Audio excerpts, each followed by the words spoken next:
you are taking notes, what was the topic of Pastor's teaching? Huh?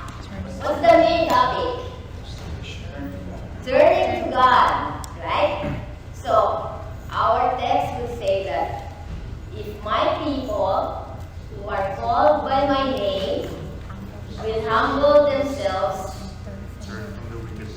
okay, will humble themselves, okay, pray to Him, what else? Humble, praying, what else? Okay, turning away from the wicked ways. Okay, what will God do? What's the response? He will hear our prayers and He will heal our land. Okay, we forgot one thing in that day. Humble ourselves, pray, seek His face. Right? Then He will hear our prayer and He will heal our land. Okay? So when Pastor said told me I'm going to teach today, I was praying as to what I was going to teach. I told my husband, you taught on turning to God. I will teach on fixing your eyes on Jesus, the author and perfecter of our faith. Okay, Hebrews 12. I told him after you turn to God, then I'm going to teach how we will be able to Paul likened our walk of faith as a race. Right? Let's turn our Bibles to Hebrews chapter 12. Let's start with verse 1. Therefore, we also, since we are surrounded by so great a cloud of witnesses, let us lay aside every weight and the sin which so easily ensnares us. And let us run with endurance the race that is set before us, looking unto Jesus, the author and finisher of our faith, who for the joy that was set before him endured the cross, despising the shame, and has sat down at the right hand of the throne of God. Okay? So, let's pray. Father, we thank you so much again, Lord, for everything that you are doing for us, have done for us, and will continue to do for us, Lord. I pray, O God, that as we continue our walk of faith, Lord, that we will just fix our eyes on you, Lord, and do your will, so that we will be able to overcome whatever difficulties or hardships that will come our way. And we pray, O God, that our ears will be attentive and that there will be clarity in the delivery of your message, Lord. We give you thanks once again. In Jesus' name we pray. Amen. So, the comparison that we are having here is that it is a race, right? Where did we start the race? When did the race start? Talk about our Christian walk. When was the starting point? Okay, when we got born again. Okay, when we accepted Him as Lord and Savior. What's the finish line? A race will always have a finish line. What's the finish line? What's our final destination? Huh? Christ likeness. What? Louder, please. Christ likeness. Christ likeness. It's a race. It says here, what is our finish line? Because it says here, one of the ways is we look at Jesus, the author and perfecter of our faith. What's the finish line of the race? What do we hope to achieve at the end of the race? Jesus, face to face. Okay, eternity. Face to face. That's why eternity in the heart. Eternity with Jesus. Because if we are not able to maintain our relationship with Christ, we'll not make it. Right? Because once saved, always saved, we have already studied that it's not true. Of course, we accept Him as Lord and Savior, but He has given us a set of rules of how we are supposed to live, right? There's in the race, there is what you call, how do you call the place where the runners run? The track. A track, okay? So it's a course. In our Christian walk or a Christian run, we have a course that we need to run into.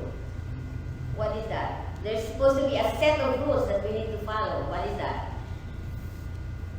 What is the set of rules that we need to follow? Words. Okay, God's word.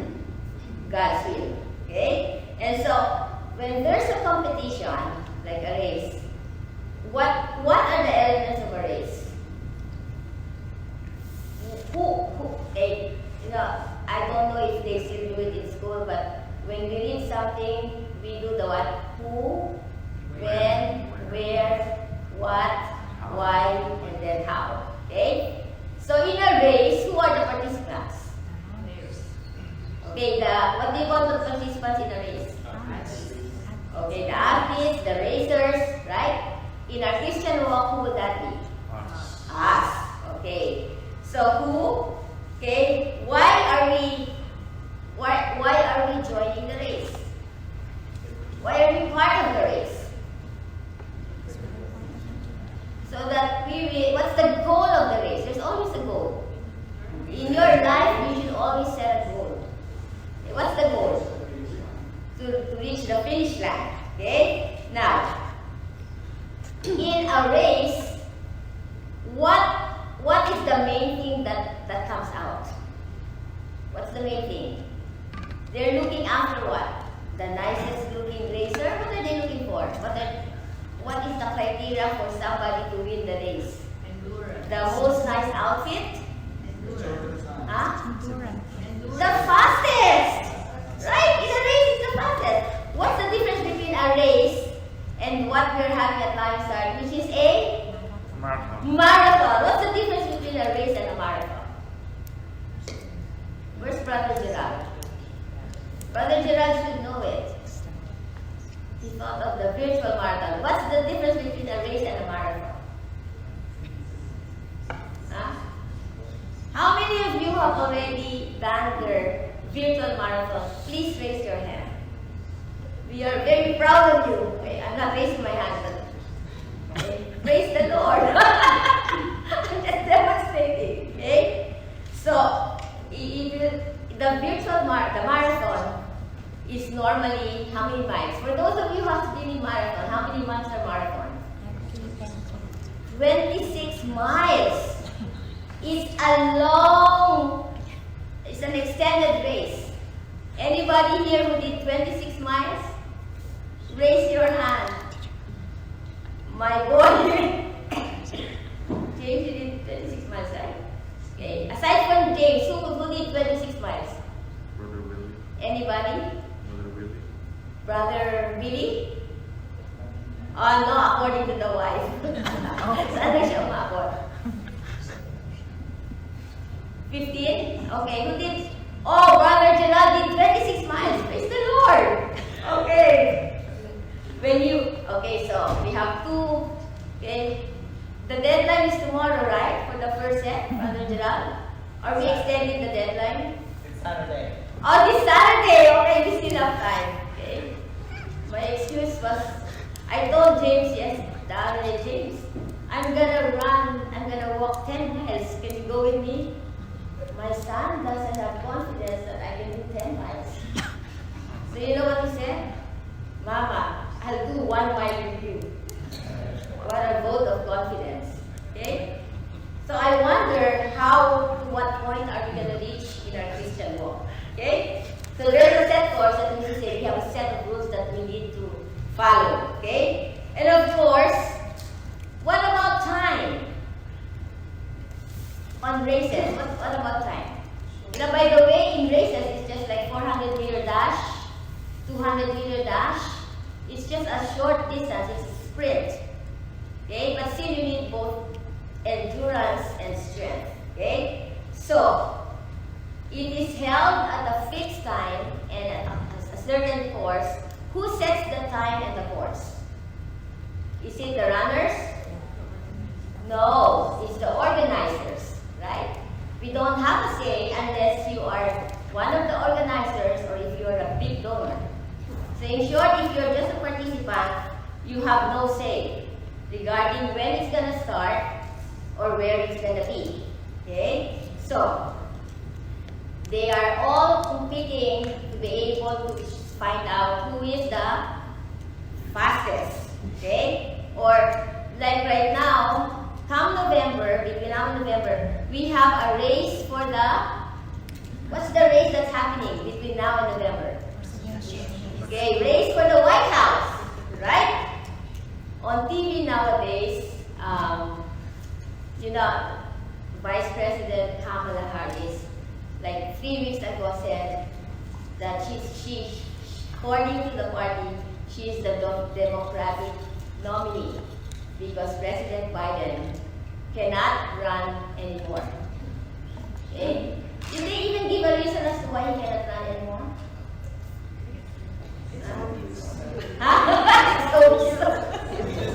Jessica is my friend here who's so updated with politics. I just don't know if he still is. Okay? But anyway, but then what she did is that everything that her administration did or is doing, she is saying the opposite. Okay? So they messed up the border. What does she say? First, she denies that she's the one in charge of the border. So they say we have around 8 to 10 million illegal immigrants who cross the border, and our taxes are paying for their housing, for their cell phones, for their food, okay? And then she talks about inflation.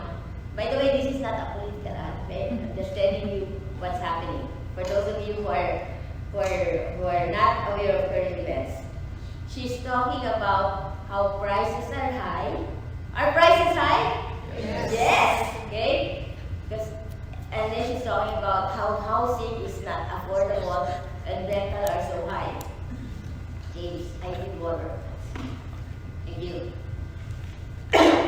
They're also talking about, hold on, rent control. So she was talking about giving $25,000 for those first-time home buyers. Is that good? Okay, you know what's gonna happen? If the government gives every first-time home buyer $25,000, it's just gonna raise the prices of houses. So who will end up paying for the $25,000 that's being given away? Us, our tax. Did you get your real estate taxes? Was it a good one? Did it go up or did it go down? Huh? Okay. Well, it most probably went up.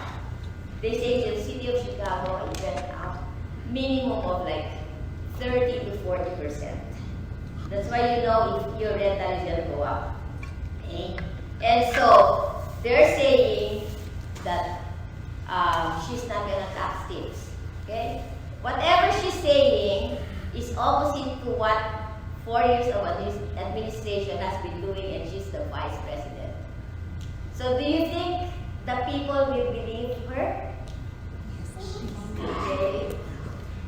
Only people who are no, we don't vote for parties.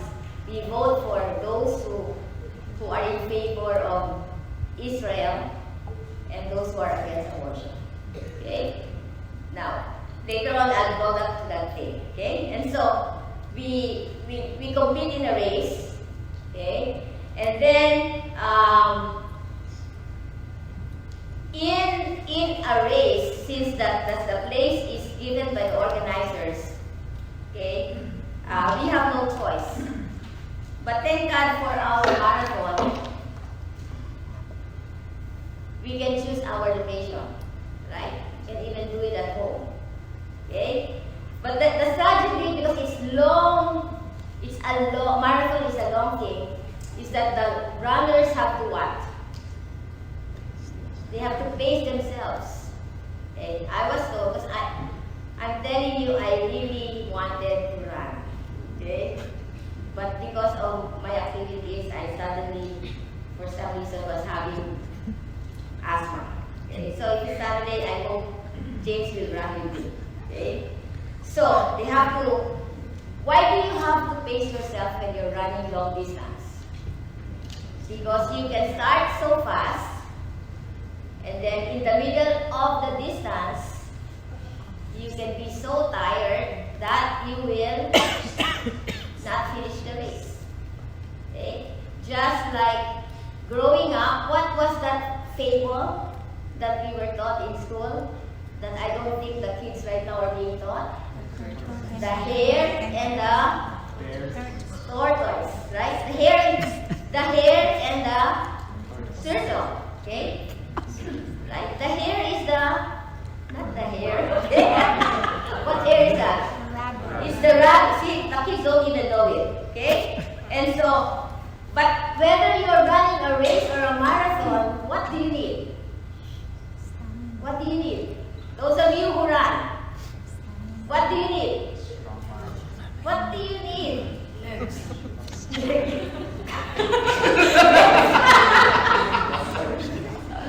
Okay, it starts with the letter T.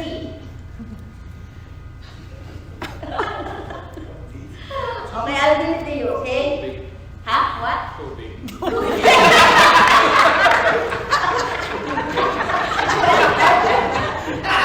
Did you run? Okay. Well, if you are running, you need training. Say training. Especially if you're serious about doing the marathon, which I saw for my son. Do you know that James had to prepare himself for the marathon? Okay, James, you're on the spot now, okay? So if you want to do 26 miles, just ask James. Okay? First, you know how I'll tell you about his training later on. Okay? But first, how do we do the race? Turn our Bibles to 2 Corinthians 5, verse 6 to 7. So we are always confident, knowing that when we are at home in the body, we are absent for the Lord, from the Lord. So how do we walk? According to verse 7. For we walk, how do we walk? By faith and not by sight. So that means to say, we live by believing, not by seeing. Right? By believing, not by seeing. Do you know the phrase that says, absence makes the heart grow fonder? Do you really believe that? Maybe for only a short time. You know why I don't believe it that much? Because what about those overseas workers that we had who were out of the country for an extended period of time? Most of the time, what happened?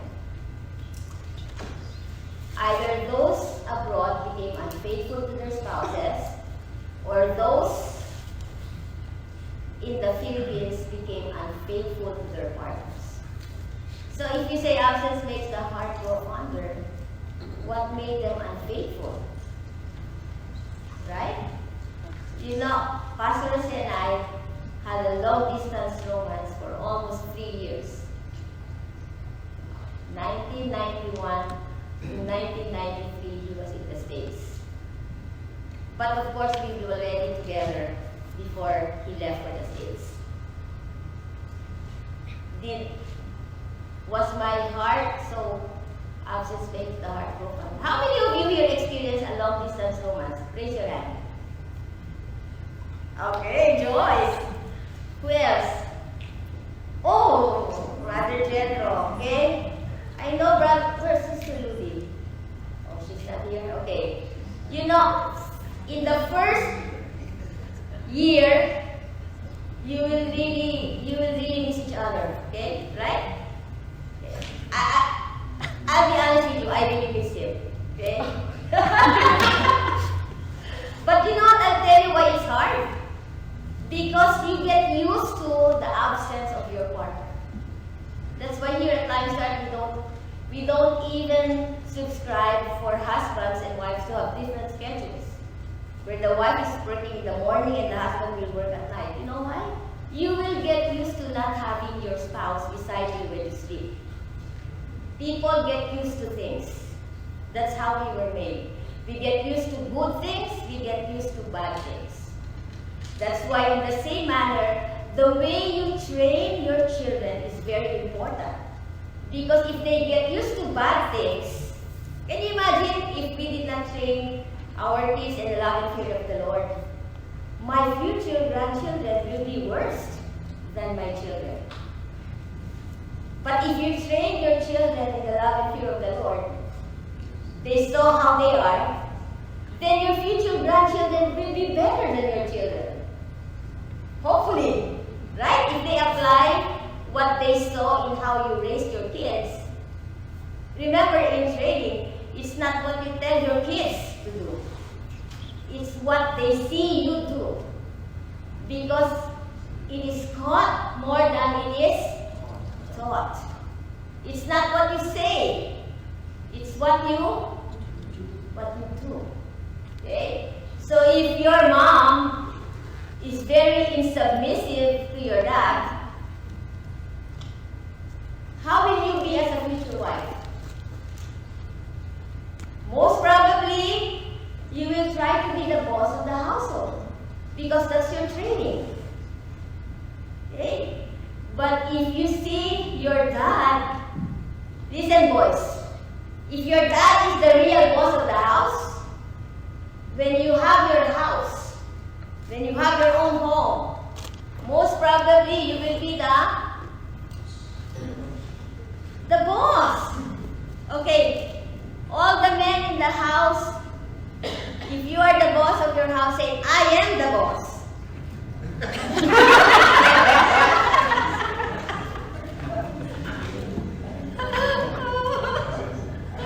Okay, if you are a woman and you are the boss, I won't let you say it, it will embarrass your husband. Yes, boss. I'm telling you, that's like Pastor Sir would always tell me, you know, be careful of the training that you're giving your children, the example that you set. Okay, that's how we train. That's why the Bible says, train up your children in the love and fear of the Lord. That's why, you know, when I see my daughter and my James, okay, and my kids, except Joel. Joel is so young yet. He has not been trained that much yet. Now, I will complain to my husband, my daughter is so expensive.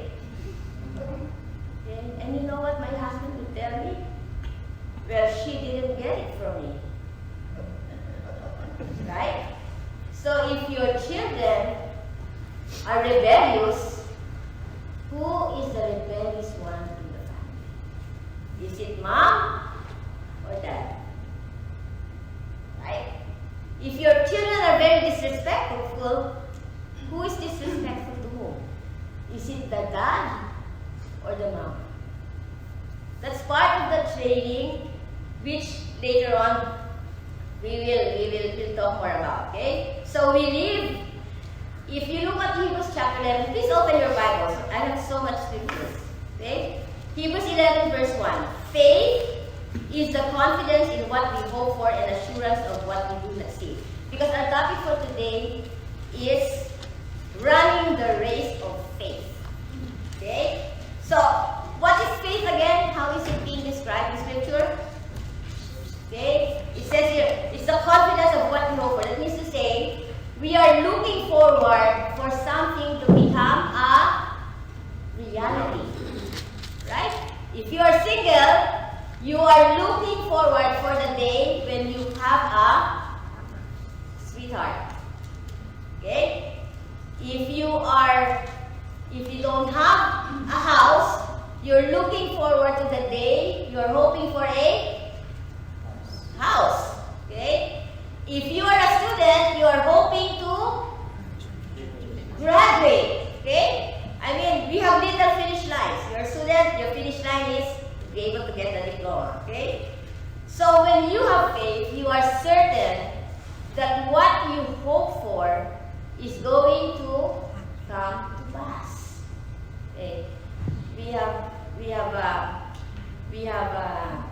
recent graduates here in okay, like, I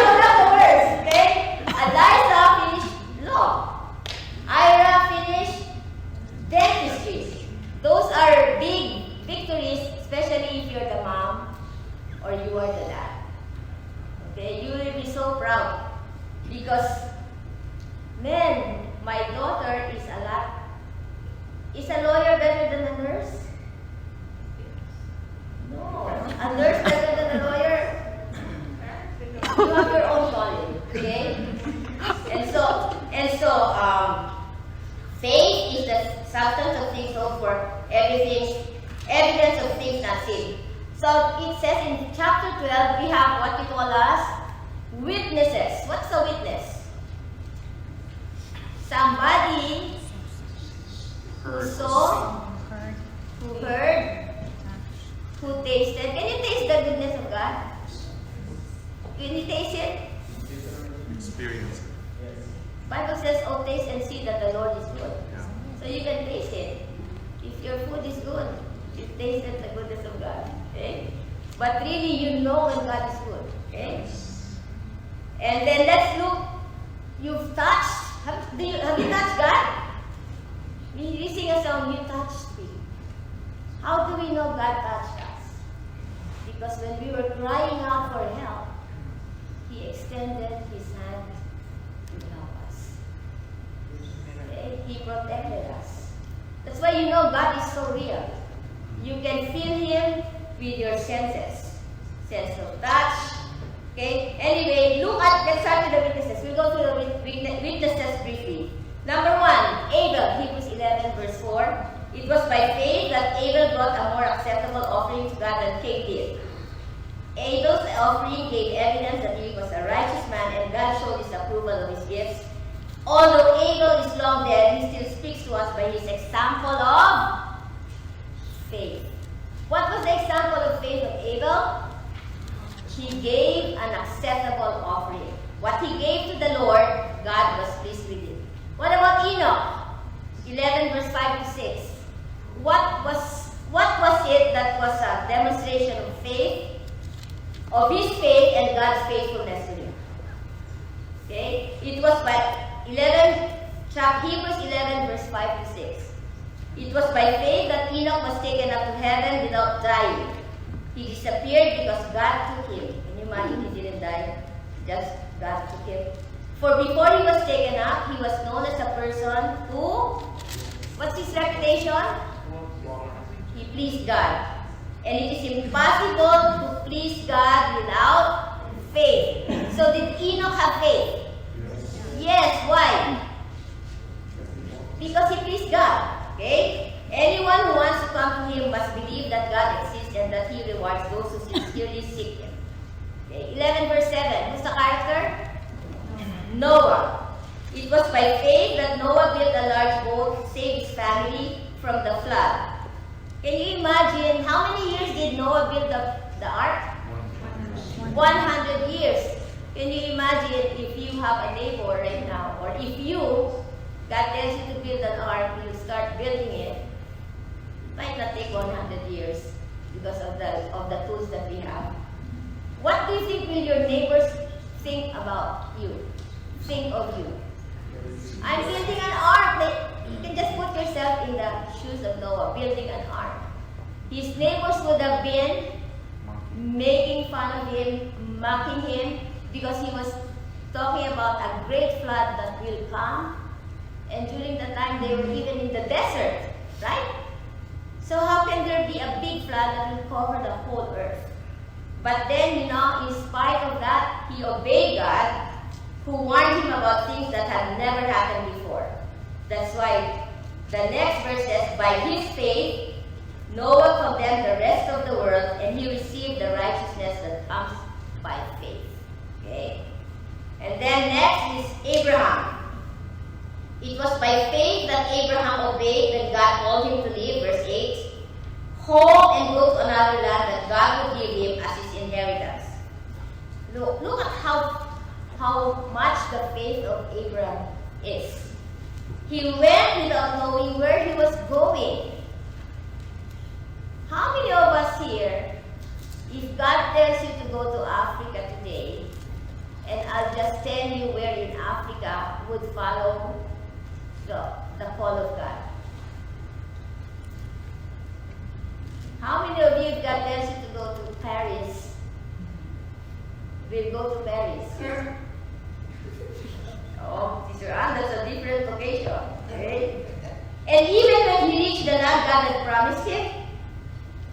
He lived there by faith, for he was like a foreigner living in tents. And so did Isaac and Jacob, who inherited the same promise. Abraham was confidently looking toward the city and eternal foundations, a city that is designed and built by God. Abraham was a very rich man, and yet he lived in tents. You know, in those days, were there structures already? If you had money, you would have a structure. But then he decided, I will live in a tent, even if it's big, because I want to go to a city whose builder and designer is God. That is faith. And so, Hebrews chapter 12 gave us examples from chapter 11, and now it's telling us how do we run the race. Okay? Number 1, lay aside every weight and the sin which so easily ensnares us. Okay? So what is it that we're supposed to lay aside? Every weight.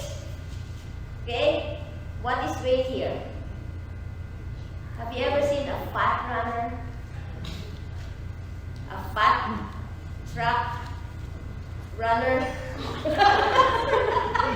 I'll tell you what. Do you know? Do they reach the finish line?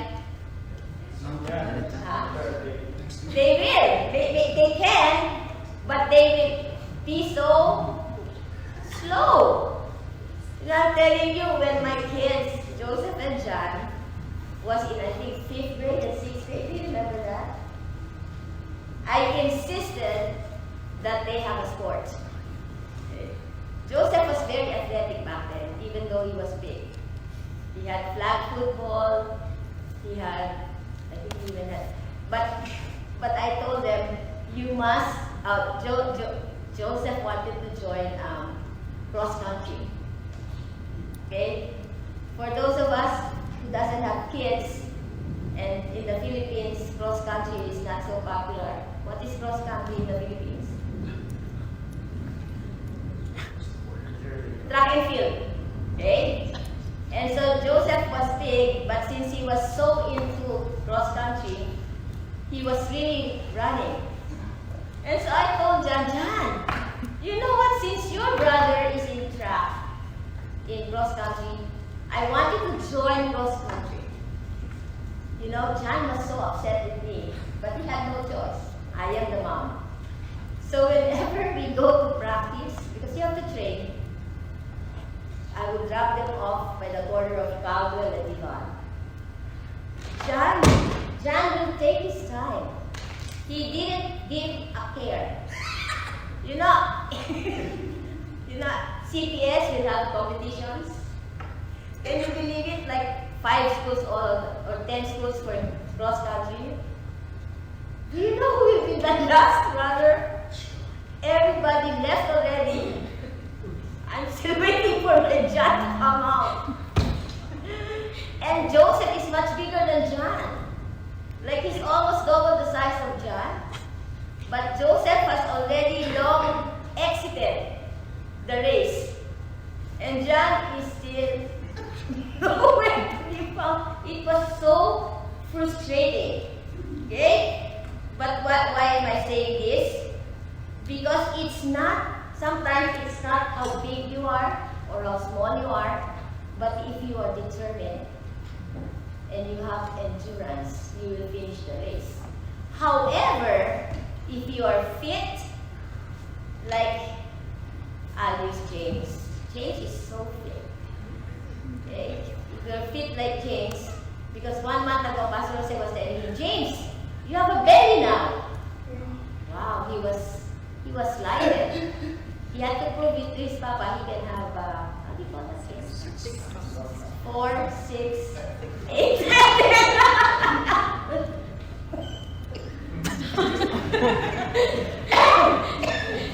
Okay. But then if you have extra weight, it will really slow you down. Okay, that's why James had to train. If you are a real runner, if you desire to win, you will lose weight through, how do you lose weight? I'm not in a position to talk about this, but Let's just talk about it. How do you lose weight? Through diet and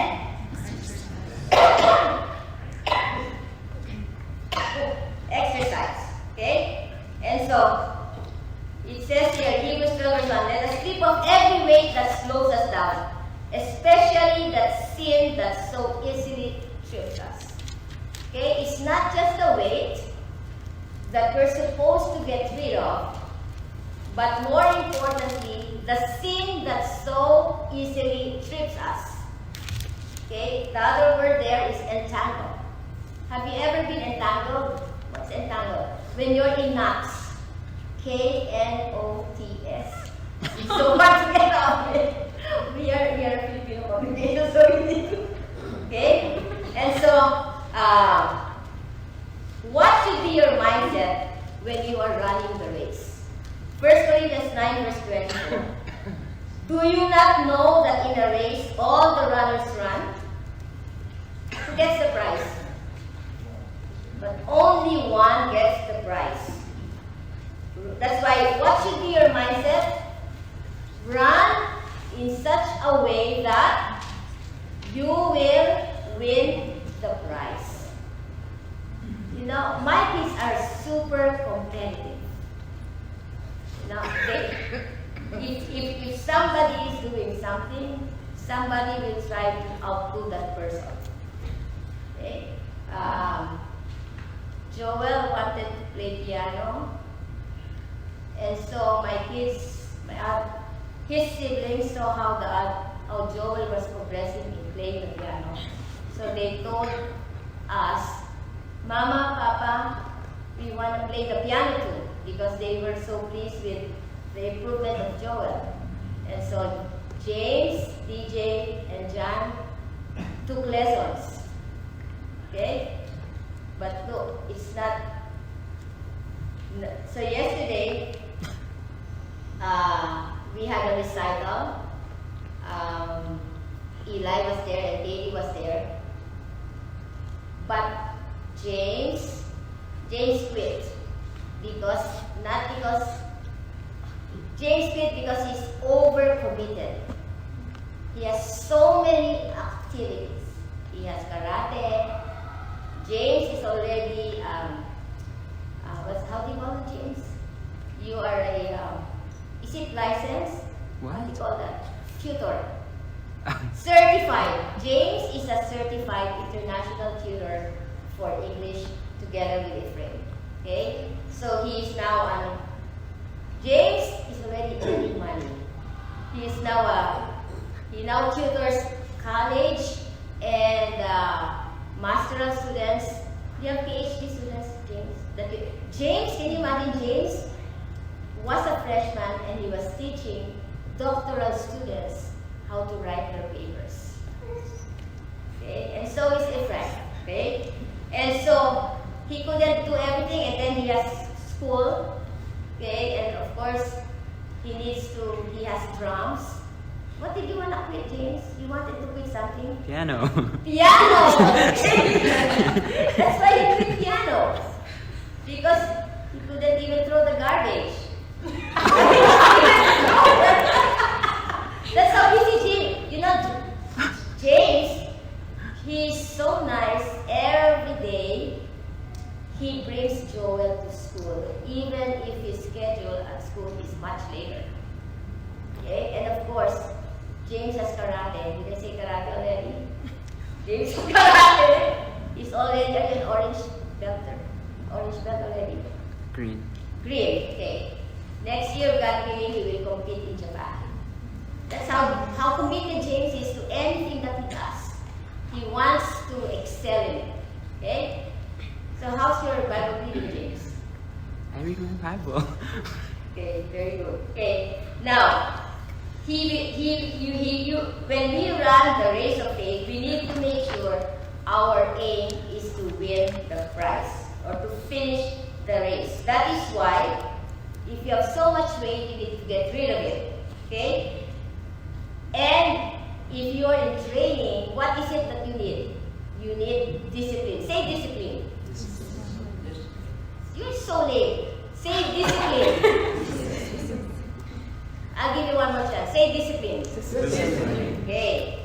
So we need discipline. In other words, we need to prepare and train for it because our goal is to win, okay, and excel, okay. So the mindset of a victor is what we should be having. In anything that we do, our mindset is to win, or we are the winner, okay. You know, unfortunately, some people, the race has not even started yet, and they already feel defeated. They lack confidence. You know, when your kids lack self-confidence, you have to check on yourself. Where are they getting that lack of self-confidence? You ask yourself, what happened? My son doesn't have self-confidence. He's a child of God. He is supposed to be the head and not the tail. If you have the Word of God in yourself, in your heart, it will be so easy for you to be confident because you know that your victory is in Christ. Okay? And so when you prepare for the race, training is necessary. Okay? So we need to get rid of excess weight through diet and exercise. We eat healthy, balanced meals. And that will effectively give you the nutrients that you need. In running the Christian faith, in the race of faith that we have, we need to have a balanced diet on the Word of God. We cannot just be dwelling on prosperity. Okay? If there's any diet that we need, it should be on righteous living. Living right. Living right, being holy. Okay? It has to be, you need to be able to know the Bible from Genesis all the way to Revelation. If you have not read your Bible from cover to cover, now is the time for you to start. Okay? Also, you just don't diet. You know, I'm going to talk from how I saw James. Okay? He plans his diet and his exercise. Do you know James buys equipment? I mean, he bought that big punching bag. The Century, is that the Wave Master, James? Yeah. And then he's got good gloves. Okay? And then, what else? You've got the thing, right? James has the weights. James has the jumping rope. James, what is it that you have? Anything that would help him with his workout, with his goal, he would buy. In our Christian walk, how do we expect to grow in our faith in the Lord if we do not equip ourselves with the tools that is necessary? Okay? If you want, you know, James, I will see him early in the morning. You know what he does? He cooks breakfast for himself. Sometimes for me and Pastor will say too, but he will always cook. He's got eggs, he's got his protein, he's got his cheese, he's got his oats. James, everything that you eat, he's got his blueberries, he's got his, okay, everything that he needs, high in protein. And then I noticed after a workout, he will load up on his carbs. Or yesterday, James did what? How many miles yesterday, James? 16 miles? 18. 18. James, 8 miles? 18 miles all in one day. But the day before, the night before, he loaded up on a lot of spaghetti. He said, I need my carbs. Okay? So then you will see James does his lower body strength training. James, don't you know I'm observing you because of this outline? So he would, you know, he tries lower body, so he would build his legs. Okay, he does his squats, his lunges. Do you know that James can do a cartwheel? Okay, James can do a cartwheel. Okay, so he built his leg muscles, and then he also needs upper body training. Okay, but you know, his chest. I'm gonna make that things right. His chest. Okay, and then he does his sit-ups. Okay, but of course he needs to strengthen his arms. He hangs by that big thing. Okay, but Joel is also doing the same thing. Okay, at it made you taller, Joel. Okay? Okay? So he's doing his bench presses, his biceps. Okay? Because James wanted to measure. James was even planning to do 28 miles all in one day. That's how foolish. Pastor said, I will tell each other, your son is so foolish for him to think about doing that. You know what I mean? I mean, guys, 28 miles in one day. Okay? So yesterday you were so sore. You're so sore today, right, James? Okay. And so, in short, he prepared himself for endurance and for strength. And of course, James was sleeping so long. Okay, because why? He needs strength. Okay? Also, when you are, that's why, you know what? We need to be able to also be able to, not only do we prepare our hearts and our minds for the race of faith, because you know what? All of us here are going to face trials, hardships, opposition. You know, we will have people who will hate us, people that we will be quarreling with. So we need to be able to have the Word of God in our hearts and in our minds.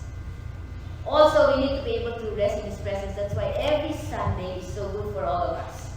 Because we're able to hear the Word of the Lord. Of course, James had to have his proper hydration. James yesterday had a bottle that he put at the back. James even bought his outfits for his runs. And he's really, how do you call that? Serious about running. Okay? And so, and he has a positive mindset for him to think that he can do 28 miles in one day. Of course, he still has his music. You have your music, right? Okay? To tune out. Why do you have music when you run, James? I'm just wondering. I'm wondering. Why? I'm bored of tune that. out the high pressure environment and to eliminate distractional things. And so, in order for us to make it to the finish line, likewise, we have to go through training. Okay? So we need a good diet of the Word of God. Guys, if all you are into is Facebook, Twitter, what else? What other social media we have? Okay.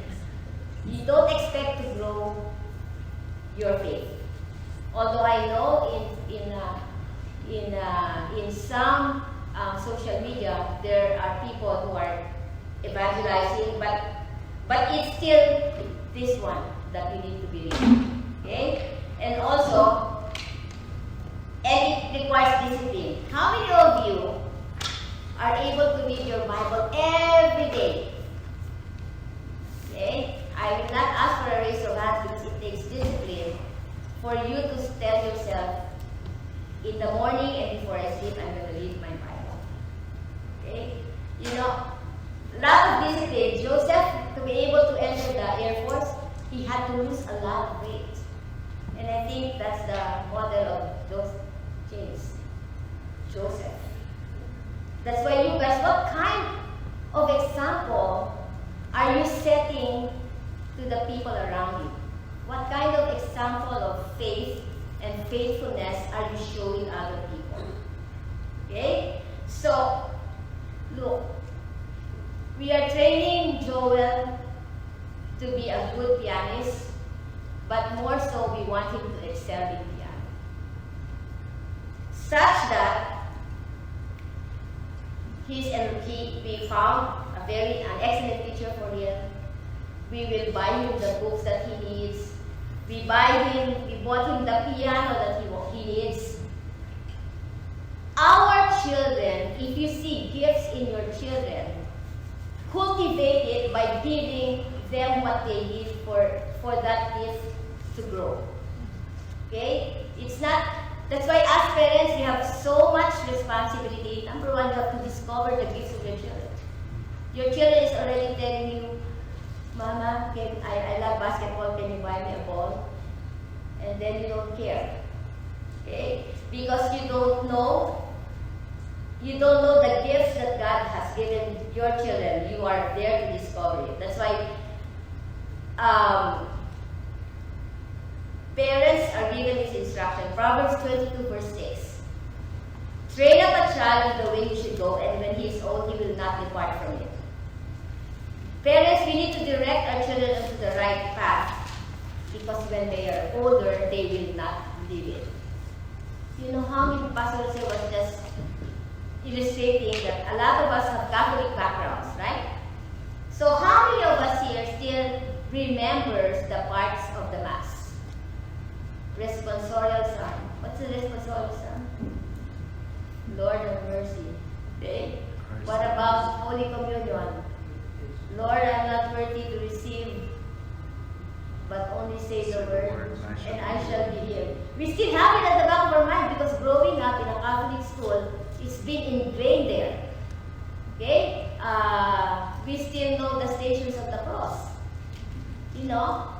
Because that was the training that we have. That's why when we get born again, we need to renew our minds. Because now we know Jesus doesn't die every Easter. He doesn't get raised from the dead every Easter Sunday.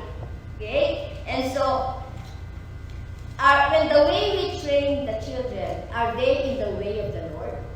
Because our faith will have a way of, how do you call that?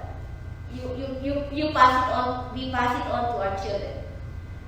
If they see faith in us, we are increasing their chances of making it to the finish line. Or are we training them in the way of the world or in the way of God? Okay? Because the way we teach them is through instruction and through practice. You know, they see you do it. I was raised in a business environment. At the age of 9, I was in the store. I would ring the bell when there's a customer. And then I moved on to being a cashier. And then I moved on to being a receptionist. And then I moved on, na-promote ako, naging payroll master ako. But what I'm saying is, the way I think is on the business side because that's how I was raised. See, how are you mentoring your children? Are you mentoring them to be fully dependent on you until the day you die? Or are you raising them up to be able to be self-sufficient and independent? Okay? So Luke 6 verse 39. Can the blind lead the blind? Will they not both fall into the ditch? A disciple is not about his teacher, but everyone who is fully trained will be like their teacher. You know, I had the privilege of learning a little bit of gardening because of Jessica. Actually, I don't garden, I just water the plants. But I noticed that if she wants to grow the plant in a particular direction, she will put a new post and tie it around the post. Okay? And so whatever shape she wants the garden to look like, she can do it. And I realized we can do that to our kids.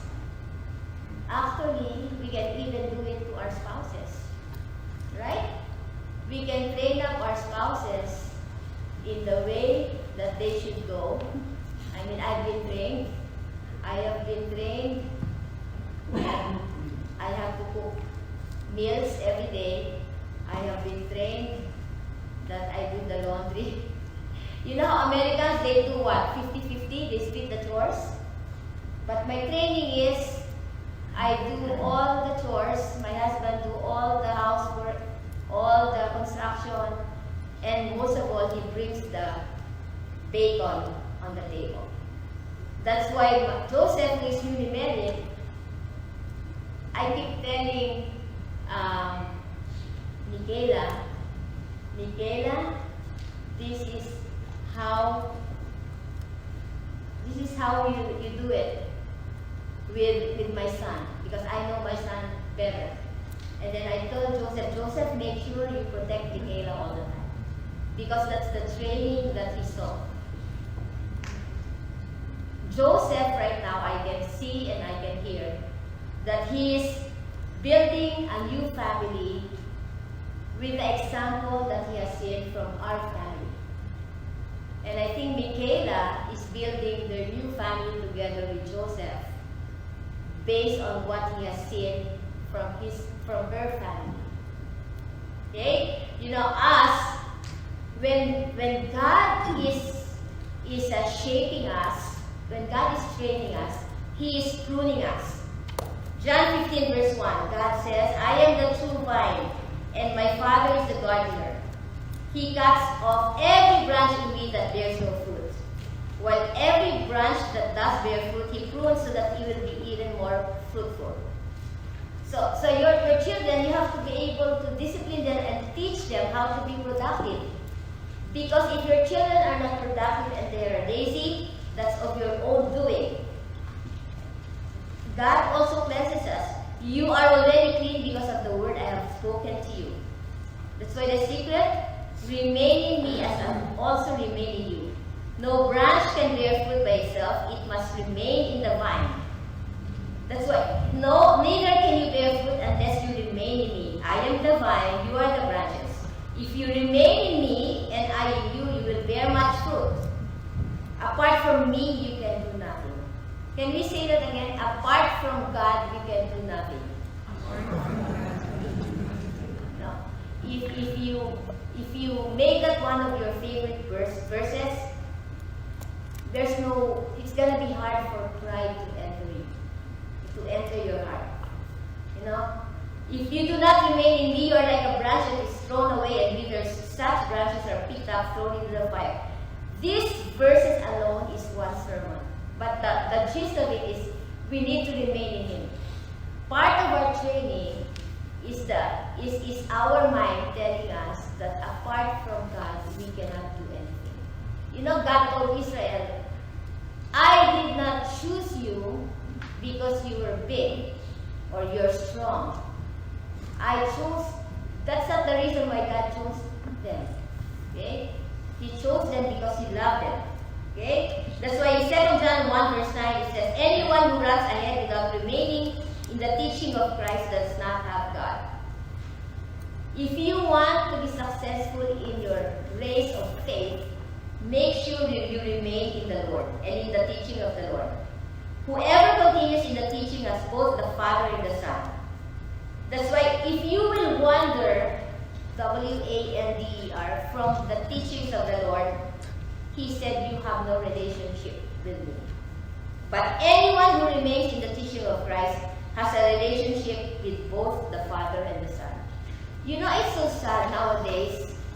We hear of people in long-term relationships being married for 25 years, 30 years, 40 years, divorcing. Right? It's so sad. Because at age 60, why will you divorce? It's so foolish. You have been together for 30 years, 40 years, even 25 years. Why? Because you no longer have a relationship with your spouse. That's the reason why relationships fall apart. Okay? So it says here, lay aside weights. Okay? So, some picture, I have tried to picture what laying aside here. Because look, you know, before we go to sleep, what is it that we lay aside? Our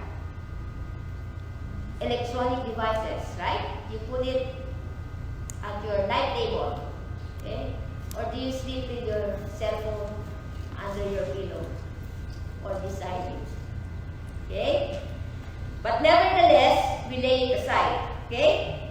So, you know, when we say lay aside, for example, every time my husband gets a paycheck, I will lay aside. The command of the Lord is, give me 10% of your increase. We lay that aside. You lay it aside from your hands. You give it, of course, you give it to the Lord through the church. Okay? But that's not the laying aside that it's telling us. Okay? You know, they say, even though how small your savings is, it's still a saving. Okay? Like, one of the ways by which you were able to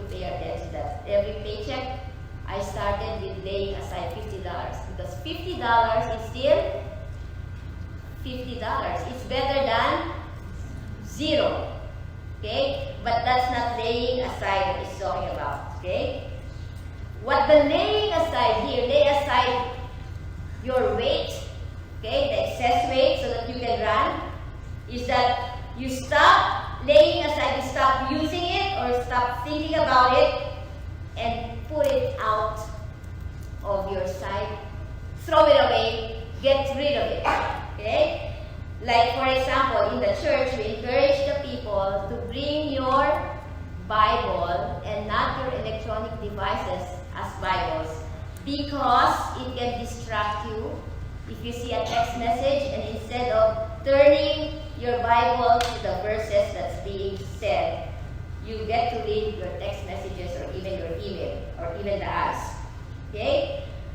To stop doing something, especially thinking or talking about something, put it out of the way, put something away, ignore or forget it. You know, some relationships, they just dump you, they lay you aside, okay? And they don't want anything to have, they don't want to have anything to do with you. This is the same concept of laying aside, to get rid of it, okay? The excess weight. Romans 13 verse 12. Can we turn there?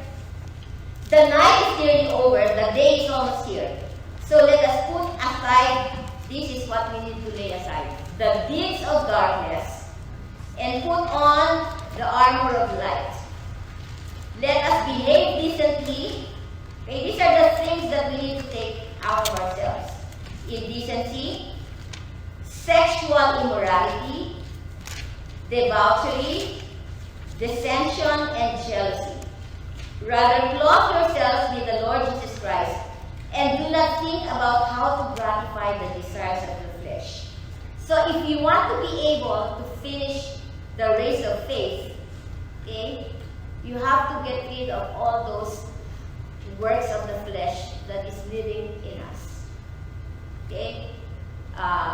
Anything that is catering to the satisfaction or gratifying the desires of your flesh, especially sinful ones like sexual immorality. Sexual immorality, okay? Look, it's the picture that laying aside here is the picture that I have is when we have to declutter. How many of you are very good at throwing stuff? You know, you have a basement. We just dump our stuff there, and then now James needs the basement and Joel needs the basement. We need to get rid of the stuff in the basement. How many of you here are very good at decluttering? You know, throw. But some of us here, you remember, oh, can you believe it? I even saw some clothes of James. You know, I have this shirt that Joseph used it, John used it, DJ used it, James used it, Joel used it. And I was telling Pastor Jose, maybe my future grandchildren will get to use it. Sister Anna, nakaship mo naman. But my kids have picture in that shirt. Isn't that so sentimental or nostalgic or something? You know, it's, you know, when we declutter, is that we need to remove the things that we don't need so that the place will look clean, beautiful, and more useful. You know, we have so many things in our lives that we need to get rid of. Not necessarily material things, but bitterness in our hearts. You know, anger. Okay? You know, I hope that this afternoon or tonight when you go home, ask yourself, what is it in my soul that needs to be decluttered or I need to get rid of? That I need to clear out of my system. Okay? Because there are some feelings or emotions that we have are just passed on to us. That's why I told you, when you run to win. Okay? The prize. Let's turn back to 1 Corinthians 9 verse 24. Do you not know that those who run in a race all run, but one receives the prize? Run in such a way that you may obtain it. And everyone who competes for the prize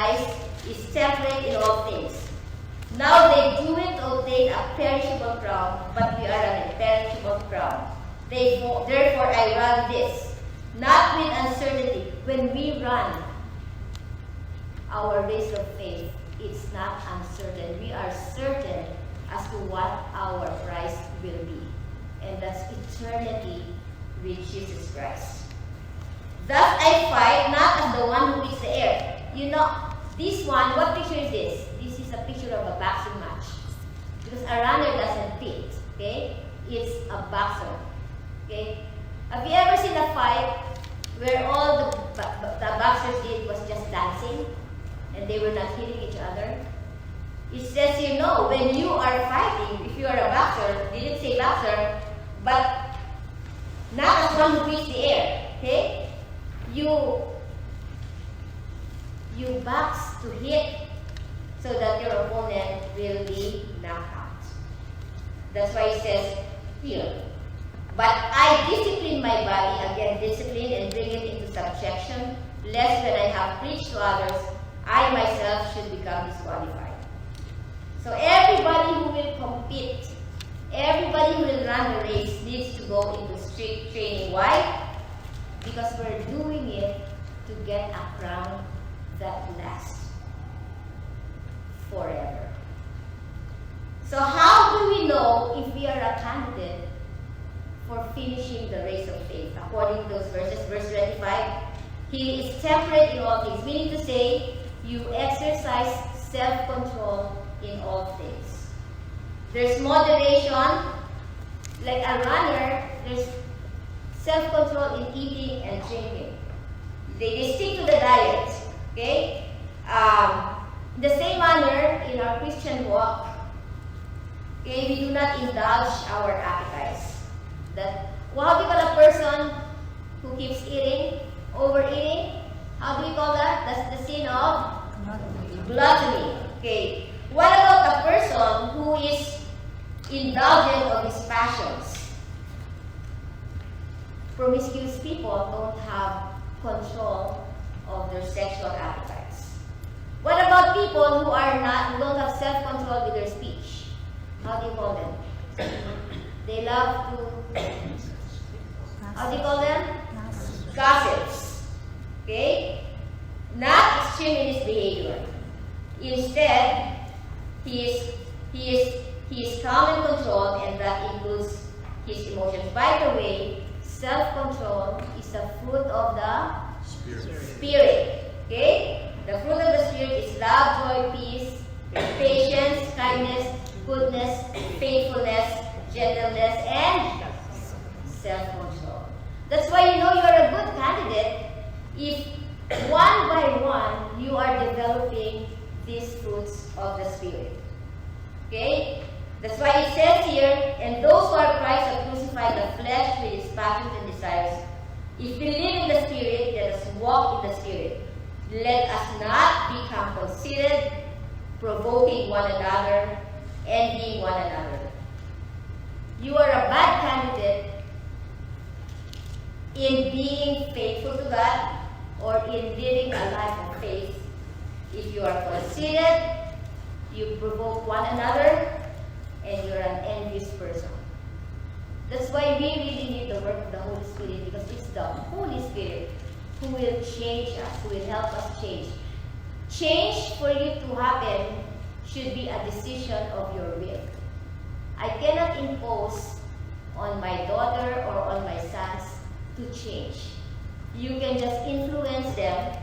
At a certain point, you cannot impose anymore. That's why the time to train them and discipline them is when they are young, because they have no choice but to follow you. But to try to discipline them even at 10 years old, it's kind of late, but you can still do it. But the longer you take in disciplining or training your children, the lesser your chances are for success. So it says here, we throw off everything that hinders and the sin that entangles us. You know what is a hindrance? Okay?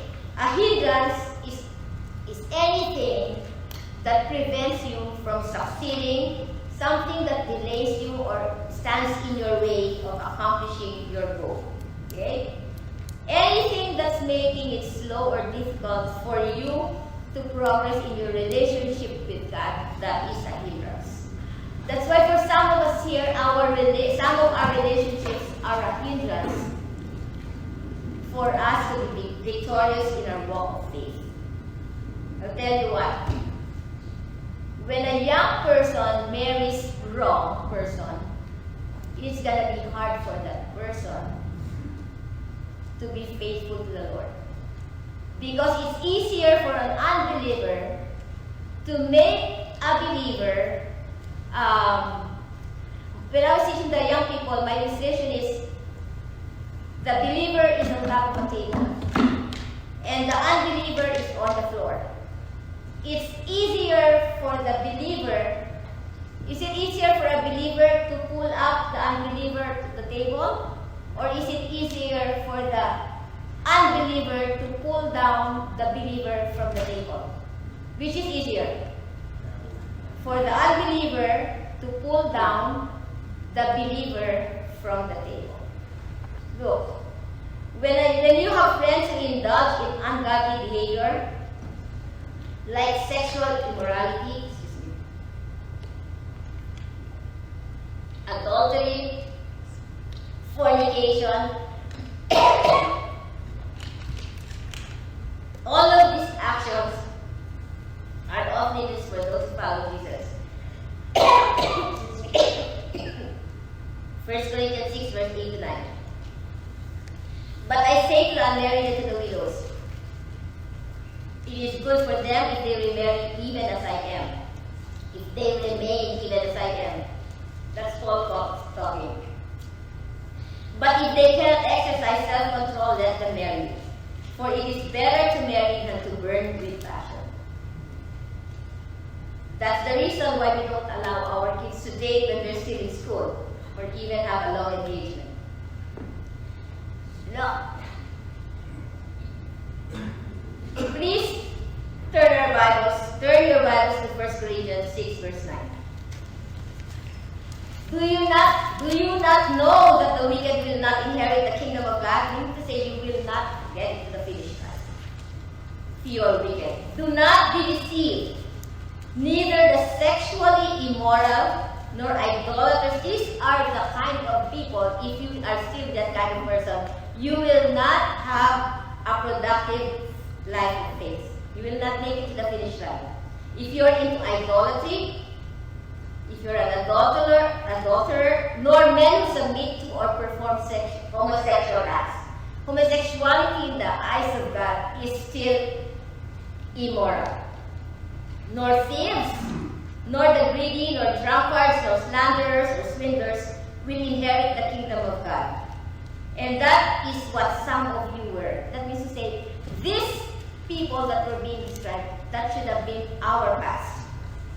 Because we were washed and were sanctified and were justified in the name of the Lord Jesus Christ and the Spirit of God. And so, verse 9 is telling us, do not be deceived. Okay? What do you mean when somebody is being deceived? It's when you believe something that is not true. That is deception. Okay? Usually people deceive you because they want an advantage. Like before we left for missions, I was going to give, when we go to missions, we give away iPhones to pastors. And so on Groupon, I bought 4 iPhones. You know what? After 1 week, the phones didn't come. I was expecting 1 week because in the past we have done the same. We have bought iPhones through Groupon. And when I called Groupon, the vendor, I traced the vendor, they told me, I told them, how come my phone is not yet here and I'm leaving for missions and I'm bringing the iPhones? And the guy told me, what we sold you is service or repair for iPhones, not the phones. But it was deceptive because if you will look at the ad, it just says there, iPhone 13, iPhone 13 Pro, iPhone 12, iPhone 12 Pro. Very deceptive, right? No wonder it was so cheap, but still very deceptive. That's why when somebody is trying to deceive you, that they don't necessarily have to lie. That's the difference between lying and deception. In deception, they can give you a false impression. For example, somebody courts you, say they drive in a Mercedes and they pick you up. So what's your impression of the guy? Rich. In the Philippines, if you drive a Mercedes, you are rich. Okay? But what I told you, my neighbor, every week he has a new car in his driveway. I thought they were super rich, only to find out they have a car wash business. That's why he has a new car. He brings the nice car and then false impression. Okay? That's why appearances can deceive. That's why you can be deceived without being lied to. Okay? And so, when you are deceived, there's a implication of success. Why? Because you believe something that was false. Okay? When somebody is withholding information from you, you know when your kids don't tell the whole picture, the whole truth, and nothing but the truth, they give you half of the picture, that is deception. Okay? Also, when they conceal information and then tell you the whole picture, they just tell you, oh mama, I went to Mariano's today and bought the milk. When I see the receipt, the milk is there, but there are 5 more items aside from the milk. Did they lie to me? No. But they told me I bought the milk? Is that true or false? True. But then, they did not tell me that they bought 5 other stuff aside from the bottle of milk. Is that deception? Is that deception? Yes, but it's not a lie. Right? When they spin the stories. Okay? Now, let's all turn our Bibles to 1 Corinthians 5 verse 11. Okay? But now I am writing to you not to associate with anyone who claims to be a brother. That means to say that person has a relationship with God, or claims to be a born again, or claims to be somebody who has a relationship with God. But, okay, he claims to be a brother, but is sexually immoral or greedy. Okay? An idolater. Look at the kind of personalities that we have to get away from. Okay? Listen to this, guys. Or a verbal abuser. What's a verbal abuser? He abuses with the use of words. Okay? That could be a liar. That could be a gossip. That could be somebody who has hate talk. Okay? A drunkard or a swindler. What does it say? With such a man, do not even eat. So how can you finish the race of faith if you are associating with this kind of people? Why do you think Paul forbade the Corinthians from associating with this kind of people? Because these people has the potential of contaminating you or corrupting you. Okay? So it doesn't matter if he's a member of this church or used to be a member of the church. There's another verse in the Bible that says, have nothing to do with those who cause division among you. I'm telling you, I had a struggle with this one. Because some of my family members are not serving God. And they used to claim that they serve God. Okay? That's why Paul did not say, if that is your mom, if that is your dad, it's okay. If that is your brother, that is your sister, that's okay. No. Paul is saying, it's not referring to unbelievers. Okay? It's saying somebody who claims to be a brother. That means to say, somebody who claims to be in a relationship with Jesus. Okay? Whether a brother or a sister. Okay? It says here,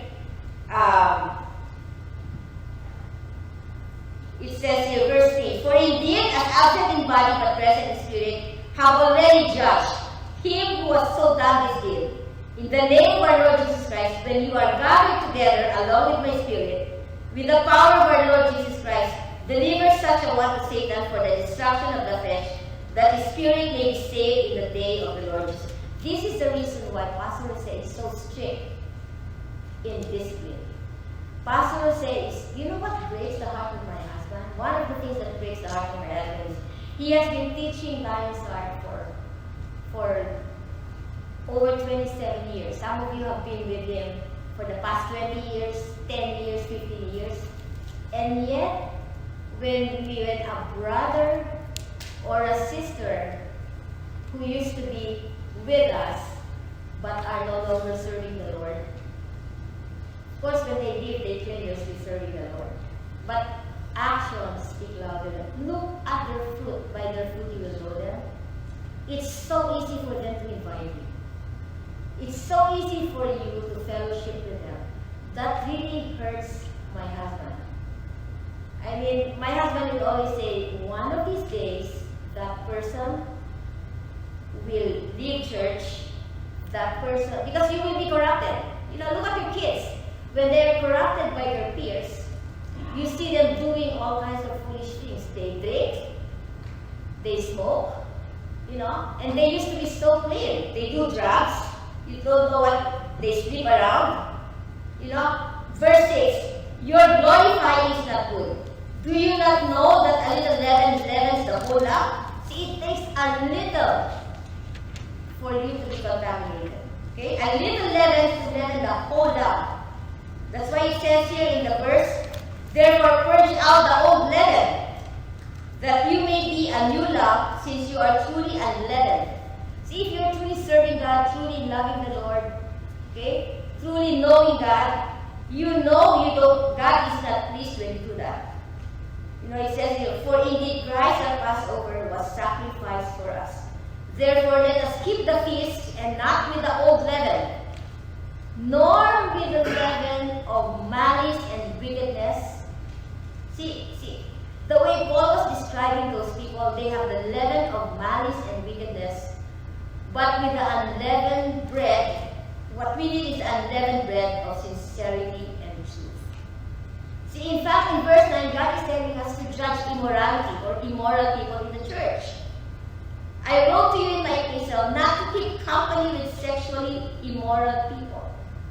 Yet I certainly did not mean with the sexually immoral people of this world. So not the unbelievers, or with covetous, extortionists, idolaters, since then you would need to go out to the world. Okay? If this is referring to unbelievers, then how are you going to be the unbelievers? It's referring to the believers who are now sexually immoral, covetous, extortioners, idolaters. But I have now written to you not to keep company with anyone named a brother, I'm reading the scripture, who is sexually immoral, covetous, or an idolater, or a reviler, or a drunkard, or an extortioner. Not even to eat with such a person. Some of us here are smarter than God. We don't want to follow His instructions. I told you I struggle with this because it's my family. For what have I to do with judging those who are outside? Paul is saying. Do you not judge those who are inside? But those who are outside, God judges. And then Paul goes, therefore, put away from yourselves the evil person. He's trying to say, when we keep the company of those who claim to have a relationship with Jesus Christ, and yet their lifestyle does not reflect the way God wants us to live, not only are we endangering or risking ourselves from contamination or corruption, we are also hindering or preventing ourselves from finishing the race of faith. And the most important part, you're endangering your children of being corrupted. I'm telling you, when we had a family by marriage who got married to same sex, my husband told me from now on, we're not going to their parties. I felt bad because that's a dear family of mine. But you know what? I saw the wickedness of same-sex marriage, and I don't want my children to think my kids were so young then. They were in elementary. I don't want, my husband told me, do you want your children to grow up thinking same-sex marriage is okay? Even if I preach it in the pulpit? It's not what you say, it's what they see. You mingling with them, you are approving same-sex marriage. Whatever fellowship you bring your children into, even if you say those people are good, but their lifestyle reflects a lifestyle that is not the lifestyle that God wants us to live. They are people that God is telling you have nothing to do with them. Don't be smarter than God, guys. I have seen through the history of Lionsar, it pained my husband to see good children turning bad. It might not be so obvious, but my husband and I, we talk about it. I handled the youth. Where did I go wrong, Cesar? He said, don't take it on you. It's the parents. They allowed their children to be corrupted. If you continue keeping your company, one of these days, what is sinful or an abomination to you will no longer be sinful or abomination. The sad thing is you will be hostile not only to the Word of God, because you're going to say, oh, abortion is okay, same-sex is okay. But in the Word of the Lord, abortion and same-sex marriage, homosexuality, is an abomination to Him. So you will start hating the Word of the Lord. You will start being hostile to the messenger of the Lord. And who is the primary messenger of the Lord in this house? Huh? Who's the primary messenger of the Word of the Lord in this house? Our pastor. That's why some of you here are seated here.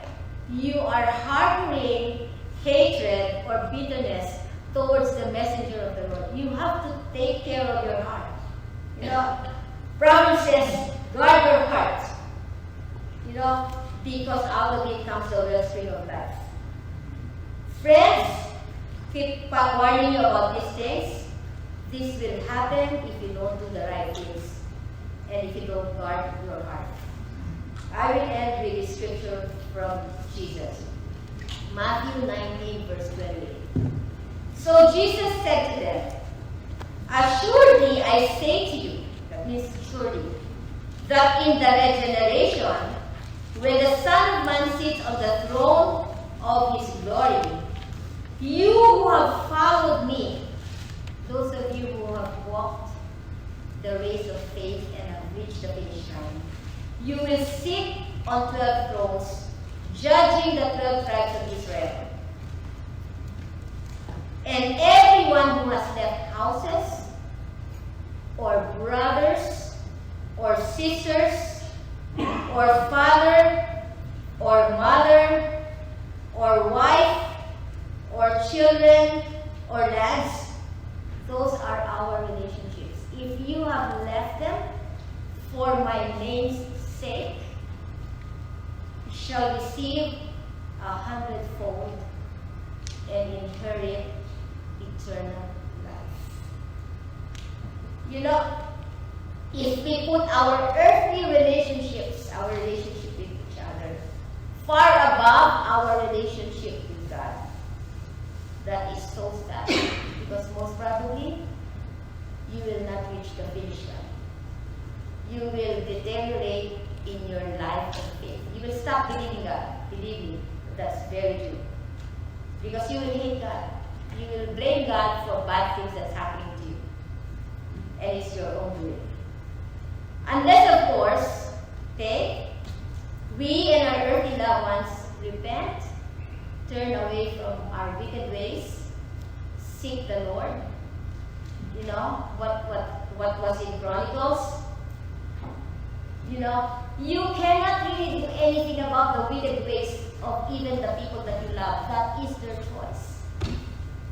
Brothers and sisters, you cannot control. I cannot even control my daughter. I cannot control my children at a certain point. I cannot control my spouse, but I can control myself. Can you say I can control myself? Okay. you can control yourself. You have a choice. Don't tell me I hate it when my kids tell me, Mama, I have no choice. We all have a choice. You can choose to be like them, the wicked, the immoral, the idolaters, the dividers, etc., etc. You can, it's your choice to be with them. Pastor say will never forbid you. It's the scripture that's forbidding you from doing it. Okay? It's not Pastor say, it's just the messenger. And when you fellowship with them, you will be like them. But if you choose to prioritize your relationship with God, you even have a better chance of winning them back to the Lord. There's no way you can win them back to the Lord if you're with them. You're either carousing, you're in their green jokes, you're in the way they mock other people, you're with them in their thievery, enjoying the spoils. That's why if you choose the way of the Lord and stick with God's ways and be firm about it, it might even cost your loved ones who are lost again, who are unrepentant, who are being wicked again, who are going in their old ways. If they see your example, they can turn away from their wicked ways because of your witness. They will follow you, they will go back. It's our witness. But if you end up following them, forget about your loved ones repenting or turning away from their wickedness. That's why we need to stand